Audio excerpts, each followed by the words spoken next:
살면서 아니 저 사람이 저렇게 어려운 일을 왜 당하지? 이런 생각을 하게 될 때가 있어요. 아니 저 사람한테도 고민이 있나? 아니 저 가정에도 이렇게 어려운 일이 있을 수 있을까? 아니 저렇게 신앙생활 잘 하는데 아니 왜 저 사람이 이렇게 어려운 일이 생기는 거지? 아, 자녀의 문제 혹은 건강의 문제 혹은 경제적인 문제 아니 왜 생길까? 이런 일들이 혹시 주변에 있지 않으세요? 아, 굳이 주변에까지 안 가도 나한테 여러분 자신을 향해서 하나님 난 그래도 정직하게 살려고 하고요, 다른 사람한테 피해 안 주고요, 나쁜 짓 하지 않는데 왜 내게 이렇게 어려움이, 아픔이, 환난이 오는 거죠? 왜 내가 이런 일을 당해야 되는 거죠? 내가 주님 앞에 뭐 잘못했나요? 이런 하소연, 이런 생각 하신 적 없으세요? 욥이라는 사람도 별명의 동방의 의인, 아주 착하게 하나님 뜻에 따라 사는 사람이었는데 그도 아주 몹쓸 경험을 하게 되고요, 남들이 감당하지 못할 아주 극심한 고통과 아픔을 그의 인생에서 겪게 되고요, 모세, 하나님이 선택한 사람인데 그도 40년 동안 처절한 광야에서 너무나 평범하다 못해 그 평범 이하의 인생을 살았던 사람이었고요.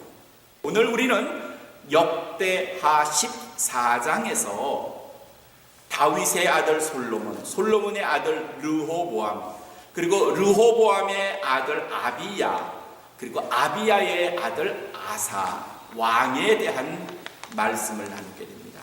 아사라는 사람은 왕이었고요, 그의 할아버지가 르호보암 왕이었고 그의 증조 할아버지가 솔로몬이었고 그의 고조 할아버지가 다윗이었어요. 다윗의 직계 가족으로 태어나서 왕이 된 아사 왕. 이 사람에 대한 성경의 평가가 열왕기 역대하 14장 2절에 기록이 되는데 어떻게 기록이 되냐면, 아사는 여호와 하나님 보시기에 선과 정직하게 행하였다. 그렇게 기록하고 있어요.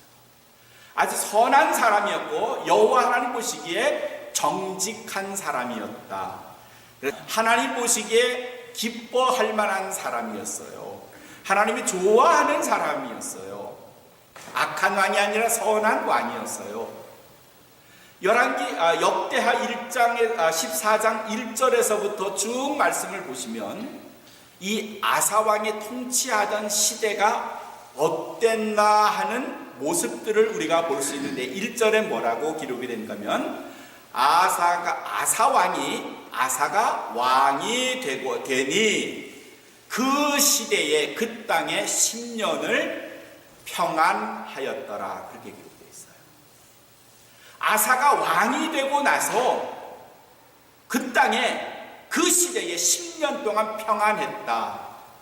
5절 말씀에 뭐라고 기록되는가면, 나라가 그 앞에서, 그 앞이라는 말은 아사왕 앞에서요, 아사왕 앞에서 평안함을 얻었으며, 아사왕이 통치하던 그 시대에 아사왕 때문에 나라가 평안했다고 5절에 또 반복이 됐어요. 6절에는 여호와께서 아사에게 평안을 주셨으므로 그 땅이 평안하였고 여러 해 동안 싸움이 없었더라. 그렇게 기록됐어요.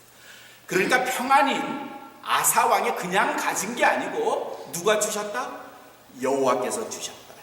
하나님이 아사에게 그를 너무 사랑하셔서 그 왕을 통해서 그 나라에 평안을 허락하셨다.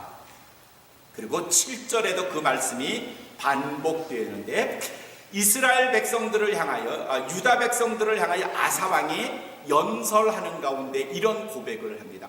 우리가 주를 바라보았으므로, 우리가 주를 의지하였으므로 주께서 사방에 평안함을 주셨다.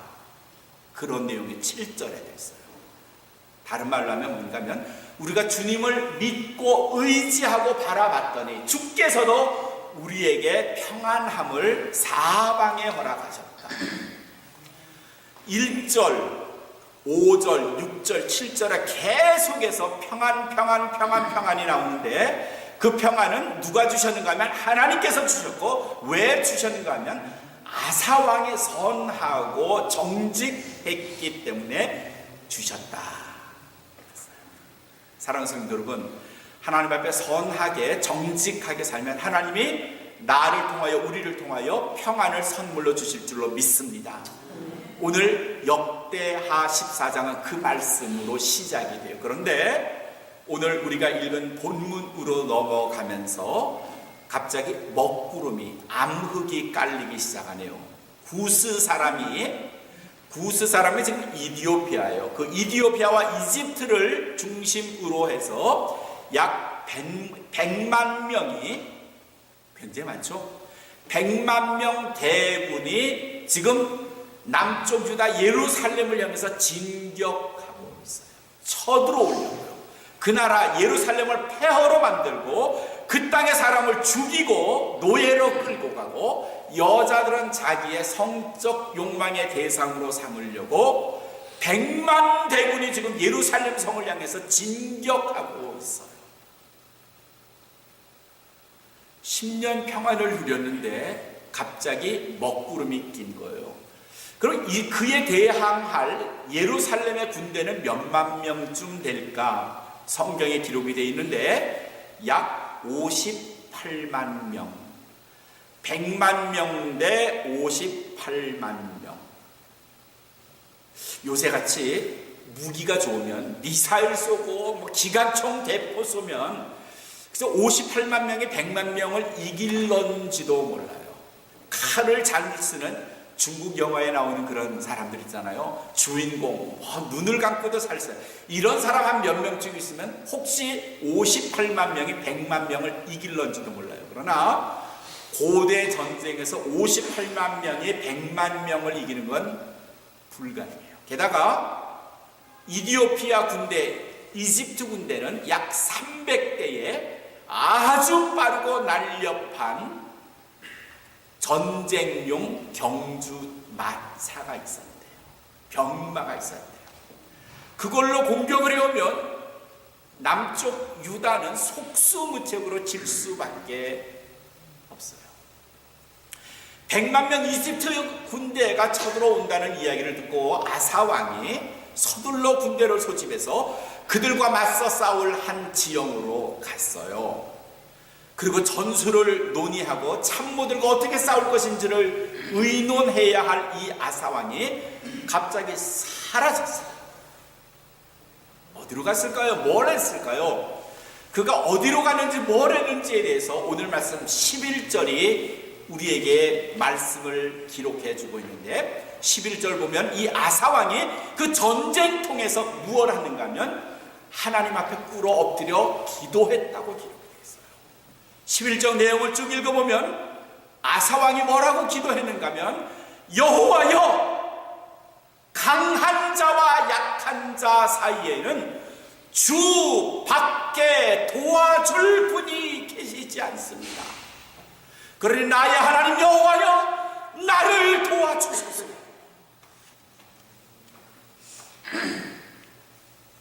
강한 자 누군가 하면 이집트 군대, 이디오피아 군대 100만 명이에요.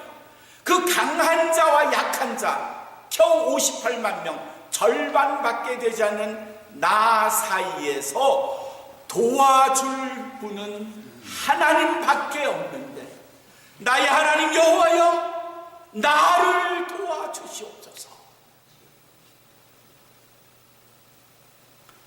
10년간 평화를 깨고 침범해오는 이 북아프리카 군대를 맞아서 아사왕의 참모들하고 어떻게 싸울 것인가, 이것을 의논도 했겠지만 그가 했던 가장 중요한 일을 성경은 적고 있는데, 그건 뭔가 하면 누구를 찾았다? 하나님을 찾았다. 하나님을 찾았다. 우리는 이 말씀을 보면서 이런 생각을 하게 됩니다. 아사왕처럼 하나님을 섬기는 사람도 평안이 깨지고 어두운 그림자, 100만 대군이 밀려오는 듯한 그 위급한 상황을 맞을 수 있구나 하는 생각을 해야 돼요. 누구라도 하나님께 인정을 받은 사람이라도, 착하게 선하게 사는 사람이라도 때론 우린 하나님의 시험을 거쳐야 할 수밖에 없어요. 하나님께서 우리를 시험하신다는 말이죠. 하나님이 끊임없이 우리의 믿음을 시험하세요. 어떻게? 어려운 상황 속에 우리를 몰아가시기도 하고요, 유혹 속에 몰아가시기도 하고요. 그래서 종아나, 난 내가 얼마나 나를 사랑하는지, 얼마나 내 말에 잘 순종하는지를 보고 싶구나, 이렇게 말씀하세요. 100살에 얻은 아들 이삭을, 야, 그 이삭을 칼로 베서 제물로 좀 바치면 어떻겠니? 하나님이 아브라함에게 그렇게 말씀하셨거든요. 모리아산에서 아브라함이 어쩔 줄 몰라 했을 텐데 거침없이 아브라함은 칼을 들고 자기의 아들 하나밖에 없는 100살에 얻은 그 아들을 제물로 바치려고 순종하는 모습, 이게 시험이죠.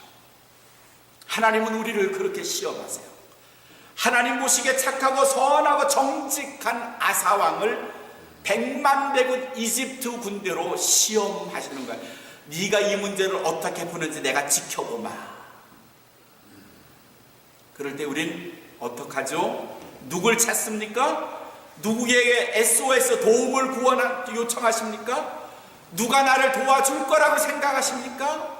아사왕은 그 시험을 맞았는데 그 시험에 뭐라고 해답을 제시했는가 하면, 하나님이여, 여호와여, 강한 자와 약한 자 사이에 내가 믿을 건 무기밖에 없습니다. 다른 나라의 원조군을 파병할 것밖에 없습니다. 이게 아니고요, 강한 자와 약한 자 사이에는 오직 하나님 외에는 다른 도와줄 분이 없습니다. 영어에는 Lord, there is no one like you 그랬어요. 하나님 같으신 분은 없습니다. 당신 외에는 나를 도와줄 분이 없습니다. 그런 뜻이죠. 하나님은 이렇게 우리의 믿음을 시험해 보십니다. 어떤 환난에 대한 글을 제가 하나 소개할까요? 이런 내용입니다. 격심한 역경은 우리 영혼을 흠뻑 적시는 폭풍과 같습니다. 비가 오기 전에는 모든 집들이 잘 지어진 것처럼 보이지만 검은 구름이 폭풍으로 바뀌어 장대 같은 빗줄기를 내릴 때면 어떤 집이 잘 지어진 것이고 어떤 집이 낡은 것인지 금방 알 수 있습니다. 맑은 날에는 알 수 없었던 가옥의 상태를 폭풍이 지나간 다음에는 선명하게 알 수 있습니다. 똑같은 지붕이라도 겉에 보기에는 멀쩡하지만 폭풍이 한번 지나가면 그 지붕이 새는 지붕인지 견고한 지붕인지를 알 수 있습니다. 지난주에 저는 루이지애나주의 뉴올리언즈를 다녀왔습니다.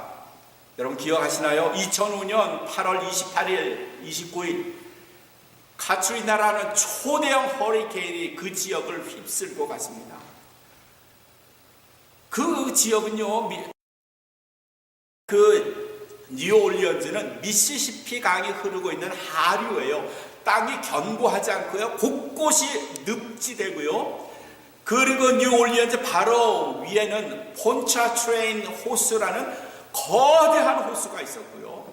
허리케인이 밀려오고, 그리고 바다에서 막 물이 육지로 밀려 들어오자 그 바닷물이요 미시시피 강 전체를 범람했고요.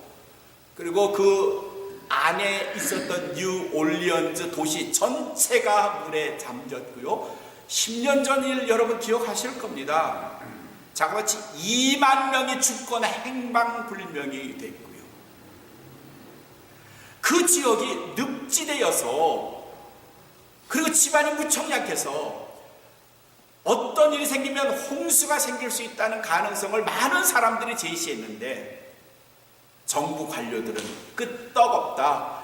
우리 여기서 물을 그냥 계속해서 펌프로 퍼내면 어떤 홍수가 와도 괜찮습니다. 제방 뚝 튼튼합니다. 물 넘치지 않습니다. 우리는 관계 수로를 잘 만들어놨기에 그런 염려 붙들어 매세요. 이렇게 큰 소리 쳤지만 허리케인 물론 초대형이죠. 크기는 했어요. 그러나 그것으로 인해서 큰 소리 치던 사람의 코가 납작하게 되었고요. 제방 튼튼하게 지었다고 했지만 바닷물이 폰차추레인 호수까지 밀려 들어가서 그 일대가 쑥밭이 돼서 2만 명이 생방불명됐다니까요. 허리케인이 안 불 때는 뉴올리언즈가 그렇게 취약한 도시인지 아무도 몰랐죠. 그러나 허리케인이 불면서 바닷물이 일대고 장대 같은 비가 내리면서 그 지역이 얼마나 물에 취약한 도시인지를 세상이 다 알게 되었던 겁니다. 하나님께서 우리를 시험 속에 몰아넣으십니다. 선명하게 보입니다. 시험 속에 빠져있는 성도들이 지금 그 시험을 이겨내지 못하고 실족하고 있는지, 걸려 넘어지고 있는지, 아니면 잘 이겨내고 있는지를 선명하게 볼 수 있습니다. 비가 올 때, 검은 바람이 불 때 여러분의 지붕은 견고합니까? 힘들고 어려운 일 앞에서, 괴로운 일 앞에서 해결할 방법이 없는 듯한 고통 속에서 그렇게 기도하십니까? 주 밖에는 이 문제를 풀 사람이 없습니다. 존재가 없습니다. 주님만이 해답입니다. You are the only answer라고 기도하셨습니다. 분명하게 주 외에는 이 문제를 해결할 사람이 없습니다 라고 기도했더니요, 12절에 어떤 일이 일어나신지 아십니까? 그 왕의 기도 소리를 들은 하나님께서 응답하십니다. 12절의 말씀을 보면 여호와께서 구스 사람들을 아서 왕과 그리고 아사 왕과 유다 사람들이 보는 앞에서 그 사람들을 물리쳐 죽이셨고 패하게 하셨고, 그래서 구스 사람들이 도망하였더라. 누가 쳤는가 하면요, 남쪽 유다 군대가, 이스라엘 군대가 전쟁을 한 게 아니고 여호와께서 구스 사람들을 치셨대요. 하나님께서 전쟁에 개입하셨대요. 그래서 그 사람들이 꽁꽁지를 내밀고 도망하게 하셨고요, 13절 그 다음 절의 말씀을 보면요, 살아남은 자가 없었더라. 14절 그 다음 말씀을 보면 이 사건, 58만 명이 100만 명을 이긴 이 사건에 대해서 주변에 있는 모든 나라들이 하나님을 두려워하게 되었다.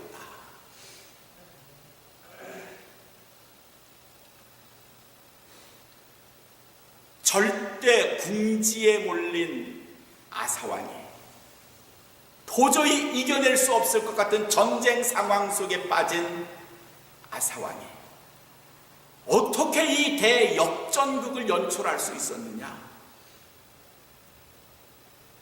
주변 나라를 찾은 게 아니고요, 누구에게 힘을 요청한 게 아니고요, 하나님의 힘을 빌린 겁니다.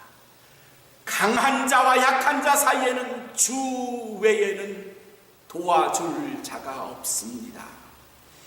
이 고백이 하나님의 마음을 흔든 거고요, 하나님께서 그 기도를 기뻐하시는 거고요, 그 기도대로 여호와께서 구스 사람을 패망케 하시고 도망치게 하시고 살려두지 않은 것인 줄로 믿습니다. 혹 내가, 여러분들이, 우리가 어떤 시험에 빠지면요, 왜 내가 이 시험에 걸린 거지 원망하기보다는 주 밖에는 이 시험을 이겨낼 자가 없사오니 하는 기도가 여러분의 고백과 여러분의 기도가 되시기를 주님의 이름으로 축원합니다. 놀라운 초에 세계 제1차 대전, 세계 제2차 대전, 그리고 과학이 문명이 급속도로 발전하고요. 인간의 철학이 막 발전하고요. 이러면서 많은 지성인들 사이에 하나님은 죽었다. 사르트르, 니체 이런 프랑스의 철학자들도 하나님은 죽었다고 선언을 했습니다. 하나님은 죽었다. God is dead. Christ. 지금 보세요. 니체, 그렇게 말했던 니체는 죽었지만 하나님이 돌아가셨습니까? 20세기 철학자들의 문명의 이야기를 하나로 정리하면요, 인간은 하나님 죽이는 일에 실패했다, 이렇게 말할 수 있습니다. 왜냐하면요, 그렇게 말했던 인간들은 전부 죽었지만 여전히 하나님은 일하고 계시고, 여전히 하나님 우리에게 은혜를 베풀고 계시고, 여전히 하나님 우리에게 피할 길을 열어주시기 때문인 줄로 믿습니다.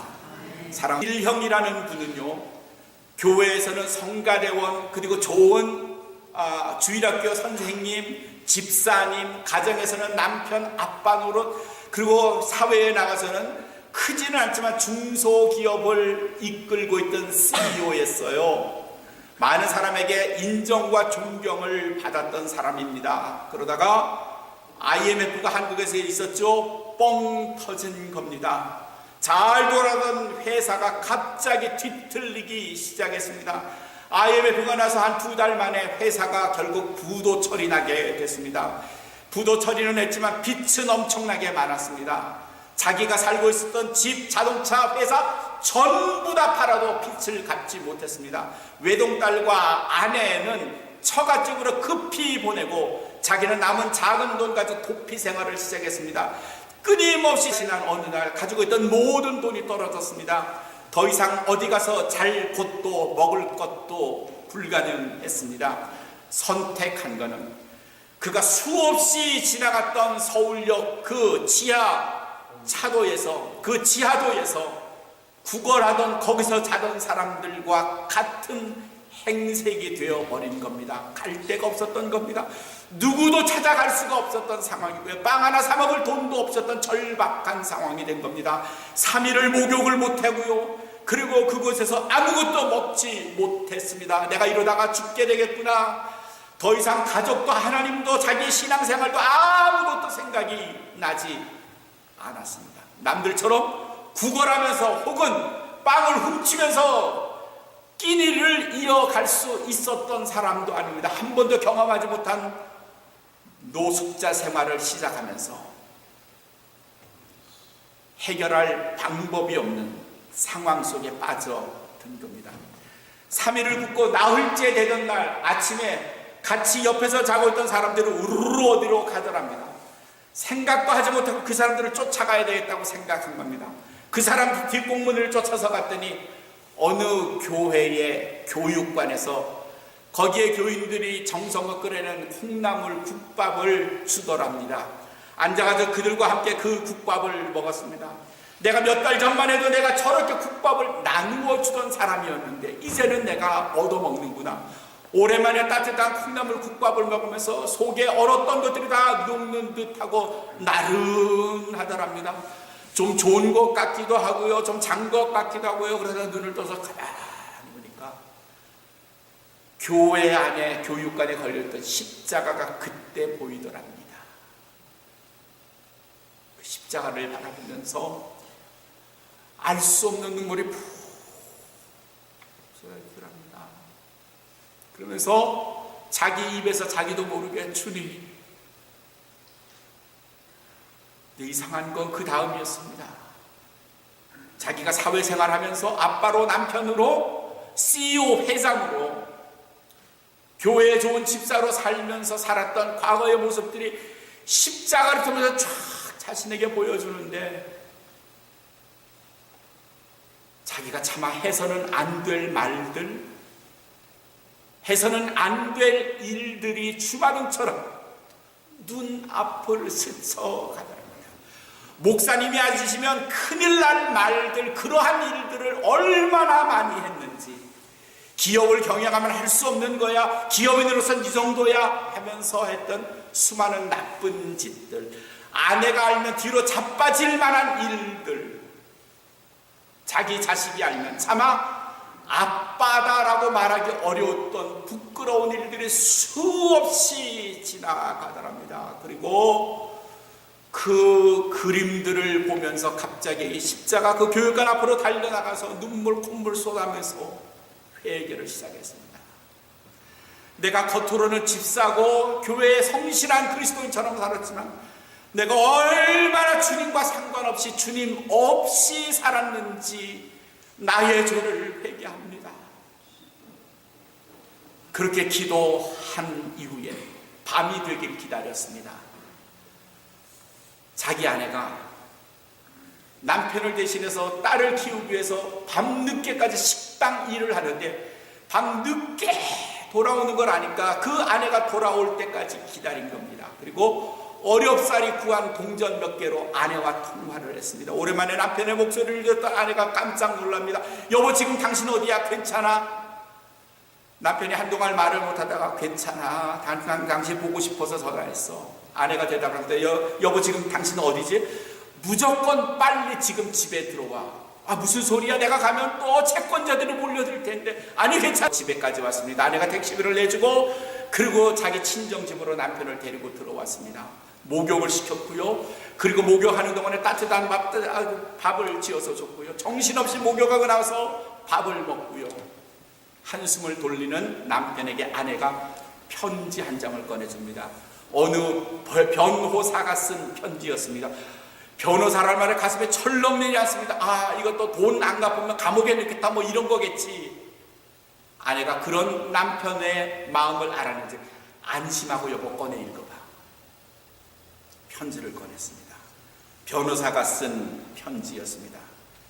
당신이 1년 전에 미국에 냈던 특허가 승인이 되었고 미국에 있는 제너럴 일렉트릭에서 그 특허권을 사기 위해서 당신과 접촉하려고 합니다. 그들이 제시한 계약금은 이거지고 이만큼이고 그 계약을 끝낸 후에 나머지 잔금을 주겠다고 제안이 들어왔습니다. 회사 망하기 전에 미국 특허청에다 1년 전에 특허를 낸 게 보통 6개월이면 되는데 1년 동안 안 되니까 안 되는구나 포기했던 게 그 특허가 채택이 되었을 뿐만 아니라 제너럴 일렉트릭이라고 하는 거대한 회사에서 그 특허권을 사겠다고 그리고 계약금을 주겠다고 했고 그 계약금만으로도 자기가 진 빚 모두를 갚고도 남을 만큼의 금액이었답니다. 할렐루야. 최영일 집사님의 말이 이렇게 끝나죠. 힘들죠. 어렵죠. 그러나 주님을 의지하세요. 주님을 의지하세요. 성전을 향해 가는 한 순례자가 시편 121편 1절과 2절에서 이렇게 말합니다. 내가 산을 향하여 눈을 들리라. 나의 도움이 어디서 올꼬? 나의 도움이 천지를 지으신 여호와에게서로다.